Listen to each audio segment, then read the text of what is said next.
Hi guys, ഗലിബ്രോ എന്ന YouTube ചാനലിലേക്ക് എല്ലാവർക്കും സ്വാഗതം. ബിഗ് ബോസ് മലയാളം സീസൺ 7 സംബന്ധിച്ച ഒരു വീഡിയോ അല്ല ഇത് ബിഗ് ബോസ് മലയാളം റിവ്യൂവേഴ്സിനെ കുറിച്ചിട്ടുള്ള ഒരു വീഡിയോ ആണ് കേട്ടോ, യൂട്യൂബേഴ്സിനെ കുറിച്ചിട്ട്. അതിന്റെ കാരണം എന്ന് പറയുന്നത് മല്ലു ടോക്സ് രേവതിക്കെതിരെ കഴിഞ്ഞ കുറച്ച് ദിവസങ്ങളായിട്ട് കുറേ യൂട്യൂബേഴ്സ് ചേർന്നിട്ട് അങ്ങോട്ട് ആക്രമണം അഴിച്ചുവിടുക, അല്ലെങ്കിൽ അങ്ങോട്ടും ഇങ്ങോട്ടും ചെളിവാരി എറിയുക. ഒരാൾ ഒരു വീഡിയോ ചെയ്യുന്നു, അപ്പം രേവതി ചേച്ചി വേറൊരു വീഡിയോ ചെയ്യുന്നു, അങ്ങോട്ടും ഇങ്ങോട്ടും ചെളിവാരി എറിയുന്ന പരിപാടിയാണ് ഇത്. അപ്പം ഇത് അവസാനിപ്പിക്കണം എന്നാണ് എൻ്റെ ഒരു അഭ്യർത്ഥന. അത് മാനിക്കോ ഇല്ലയോ എന്നൊന്നും നമുക്ക് അറിയത്തില്ല, അത് വിട്ടേക്ക്. അപ്പൊ ഞാൻ ഇങ്ങനെ ഒരു വീഡിയോ ചെയ്യാൻ കാരണം എന്ന് പറഞ്ഞാൽ, ഞാൻ ഈ മല്ലു ടോക്സ് രേവതി ചേച്ചിയൊക്കെ കണ്ടിട്ടാണ് ഈ ഫീൽഡിലേക്ക് ഇറങ്ങിയത്. ഞാനൊരു ബിഗ് ബോസ് പ്രേമിയാണ്. അപ്പം ആ റിവ്യൂ ചെയ്യാം എന്നുള്ള രീതിയിലേക്ക് വന്നത് അവരുടെ വീഡിയോ കണ്ടിട്ടാണ്. ഓഫ് കോഴ്സ് അവരുടെ വീഡിയോ കണ്ടിട്ടാണ് നമ്മൾ ഇതിലേക്ക് ഇറങ്ങുന്നത്. അപ്പം ഈ കഴിഞ്ഞ ദിവസങ്ങളിലൊക്കെ രാജ് ടോക്സ് മല്ലു ടോക്സിനെതിരെ കുറെ ആരോപണങ്ങൾ ഉന്നയിക്കുന്നു.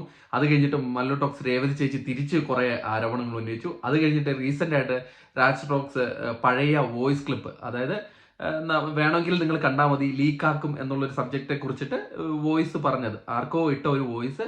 അത് പുള്ളിക്കാരി പറയുന്നത് 4 വർഷം മുമ്പുള്ള വീഡിയോ ആണെന്നാണ്. അപ്പം അതെടുത്തിട്ടിട്ട് രാജ് ടോക്സ് ഒരു വീഡിയോ ചെയ്തു, തിരിച്ച് മല്ലു ടോക്സ് വീഡിയോ ചെയ്യുന്നു. അങ്ങനെ വേറെ കുറെ യൂട്യൂബേഴ്സ് ഇതിന് ഇടയിൽ കൂടെ ചേർന്നിട്ട് പുള്ളിക്കാരി ആക്രമിച്ചുകൊണ്ടുള്ള വീഡിയോ.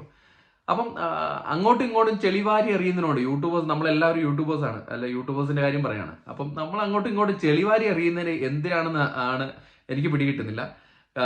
എനിക്ക് തോന്നുന്നു ബിഗ് ബോസ് മലയാളം സീസണിൽ എല്ലാ സീസണും എടുത്താൽ മതി, അതിലെല്ലാം മല്ലു ടോക്സ് രേവതിയുടെ ഒരു കയ്യൊപ്പ് ഉണ്ടായിരുന്നു. അത് ഉണ്ടായിരുന്നു എന്ന് നമുക്ക് നിസ്സംശയം പറയാം. ഇപ്പോഴാണ് നമ്മൾ എന്നെ പോലെ അല്ലെങ്കിൽ ചെറിയ ചെറിയ യൂട്യൂബേഴ്സ് എല്ലാം കയറി വന്നിരിക്കുന്നത്.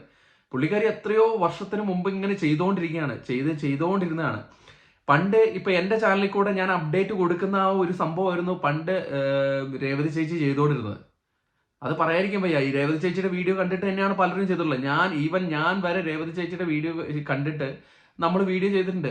അത് നിഷേധിക്കാൻ പറ്റാത്ത ഒരു കാര്യമാണ്. കാരണം അത് രേവതി ചേച്ചി കഴിഞ്ഞ ദിവസത്തെ വീഡിയോയിൽ പറഞ്ഞിരുന്നു, എന്റെ വീഡിയോ കണ്ടിട്ട് പലരും വീഡിയോ എടുത്ത് ചെയ്തിട്ടുണ്ടെന്ന്. ആ പരിപാടിയൊക്കെ പുള്ളിക്കാരി ഇപ്പം നിർത്തി. ഈ മുന്നേ ഈ പറയുക, ലീക്കാക്കുക, അങ്ങനത്തെ പരിപാടിയൊക്കെ നിർത്തി. പക്ഷെ പണ്ട് ഈ രേവതി ചേച്ചിക്ക് മാത്രമായിരുന്നു ഇതിന്റെ ന്യൂസ് കിട്ടിക്കൊണ്ടിരുന്നത്. ഇപ്പം നമുക്ക് ഇച്ചിരി ഈസിയാണ്. അപ്പം അങ്ങനെയുള്ള ഒരു വ്യക്തിനെ അങ്ങോട്ടും ഇങ്ങോട്ടും ആക്രമിക്കുന്നത് ശരിയായ ഒരു നിലപാടല്ല എന്നാണ് എനിക്ക് തോന്നുന്നത്. പുള്ളിക്കാരിക്ക് ഇഷ്ടമുള്ളവരെ സപ്പോർട്ട് ചെയ്തോ ഇല്ലെങ്കിൽ ഇങ്ങനെ ചെയ്ത് യൂട്യൂബ് ചെയ്യട്ടെ, നമ്മൾ അതിനെതിരെ ഇന്റർഫിയർ ചെയ്യേണ്ട കാര്യമില്ല. പല സീസണുകളിലും പല ആൾക്കാർക്ക് വേണ്ടിയിട്ട് പലരും വീഡിയോ അങ്ങനെ ചെയ്യാറുണ്ട്. ഇപ്പം ഒരു സീസണിൽ ആരെങ്കിലും ഫേവറേറ്റ് ആയിട്ടുള്ള ആൾക്കാരാകുമ്പോൾ നമ്മൾ സംസാരിക്കുന്നിടയിൽ ആ ഫേവറിസം കയറി വരും. ചിലവര് അറിഞ്ഞുകൊണ്ട് വ്യൂസിന് വേണ്ടിയിട്ട് ചിലരെ മാത്രം, ഇപ്പം റോബിന്റെ സീസണിൽ അപ്പം റോബിനെ പൊക്കി പറഞ്ഞു കഴിഞ്ഞാൽ വ്യൂസ് കിട്ടും എന്ന് പറഞ്ഞിട്ട് കുറെ ചാനൽ, അന്ന് 2-3 ചാനൽ അതിനെതിരെ ഞാൻ വീഡിയോ ചെയ്തിട്ടുണ്ടായിരുന്നു. റോബിനെതിരെ ആരോപണം വന്നപ്പോൾ ഈ ചാനലൊക്കെ എവിടെ പോയി എന്ന് പറഞ്ഞിട്ട് ഞാൻ അന്ന് വീഡിയോ ചെയ്തിട്ടുണ്ടായിരുന്നു. കാരണം ആ സമയത്ത് റോബിന് സപ്പോർട്ട് ചെയ്തവര്, റോബിൻ ഒരു കഷ്ടകാലം വന്നപ്പോൾ, അതായത് റോബിനെതിരെ ആരോപണങ്ങളൊക്കെ ഉന്നയിച്ചപ്പോൾ ആരും ചെയ്തില്ല. അങ്ങനെയൊക്കെ ഉണ്ടായ സാഹചര്യമൊക്കെ ഉണ്ട്. അപ്പം ഇവിടെ രാജ് ടോക്സ് ആയിക്കോട്ടെ, മല്ലു ടോക്സ് ആയിക്കോട്ടെ, അല്ലെങ്കിൽ വേറെ ഉള്ള ആൾക്കാരോ, അങ്ങനെയുള്ള ആൾക്കാരുമായിട്ട് എനിക്ക് പേഴ്സണലി അറിയില്ല അവരെ. എനിക്ക് അതിൽ അൻസിഫിനൊക്കെ മാത്രമേ അറിയത്തുള്ളൂ. എനിക്ക് പേഴ്സണലി ഇവരുമായിട്ട് യാതൊരു ബന്ധവുമില്ല, ഇവരുമായിട്ട് യാതൊരു ശത്രുതയില്ല. പക്ഷെ അങ്ങോട്ടും ഇങ്ങോട്ടും കയറിയിട്ട് രേവളി എന്നൊക്കെ വിളിക്കുന്നത് അത് യോജിക്കാൻ പറ്റുന്നില്ല. രേവളി എന്നൊക്കെ വിളിക്കുക, ശീലാവതി, അതിനോടൊന്നും ഒട്ടും യോജിപ്പില്ല. അവര് എത്രയോ കാലമായിട്ട് ബിഗ് ബോസ് റിവ്യൂസ് ചെയ്യുന്നവരാണ്. അവരെ കണ്ടിട്ടാണ് ഞങ്ങളെപ്പോലുള്ള, അല്ലെങ്കിൽ ഈ ഇപ്പം അവരൊക്കെ എതിരെ തെറി വിളിക്കുന്നവരായിക്കോട്ടെ, അവര് തന്നെ ഉണർന്നു വന്നതും വീഡിയോ ചെയ്യാൻ തുടങ്ങിയതും. അല്ലാന്ന് നിങ്ങൾക്ക് എല്ലാവർക്കും അറിയാം, അല്ലാന്ന് നിഷേധിക്കാൻ പറ്റില്ല.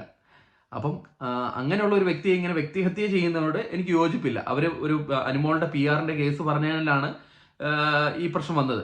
പുള്ളിക്കാരി ചിലപ്പം നമ്മൾ ഈ സംസാരിക്കുന്നതിന്റെ ഇടയിൽ നമ്മുടെ ടങ് അല്ലെങ്കിൽ നാക്കുന്ന് വഴുതിയിട്ട് നമ്മൾ ചില കാര്യങ്ങൾ എക്സാഗറേറ്റ് ചെയ്ത് പറഞ്ഞതായിരിക്കാം, അറിയുന്നില്ല. പക്ഷേ പുള്ളിക്കാരി ഇപ്പോൾ ഒരു ലീക്കും ചെയ്യുന്നില്ല. അതൊക്കെ 2-3 വർഷത്തിന് മുമ്പുള്ള ഒരു വീഡിയോ ആയിരുന്നു. ആ സമയത്തൊക്കെ 2 മണിക്കൂർ മുമ്പ് നമ്മുടെ അതായത് ടെലികാസ്റ്റ് ചെയ്യുന്നതിന് 2 മണിക്കൂർ മുമ്പ് നമുക്ക് ന്യൂസ് കിട്ടുമായിരുന്നു.